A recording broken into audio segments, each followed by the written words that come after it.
सुनील दत्त ने एक अभिनेता के तौर पर भारतीय सिनेमा को बहुत कुछ दिया। उनकी फिल्में आज भी बेहद पसंद की जाती है।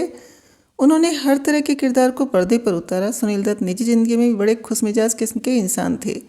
वो मजाक भी खूब किया करते थे। एक बार उन्होंने अपनी पत्नी अभिनेत्री नरगिस दत्त से ऐसा मजाक किया था कि नरगिस बेहद परेशान हो उठी थी। नरगिस उन्हीं से उनका पता पूछ रही थी और वो उन्हें बताने के बजाय इंतजार करवाते रहे थे। ये किस्सा है फिल्म हमराज की शूटिंग के समय का। इस फिल्म में सुनील दत्त को एक सीन में 110 साल के बूढ़े व्यक्ति का किरदार निभाना था।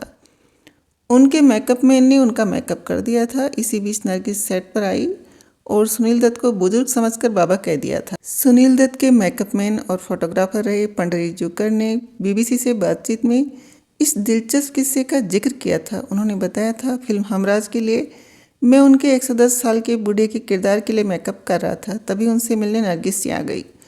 उन्होंने दत्त साहब से पूछ लिया कि बाबा दत्त साहब कहाँ हैं।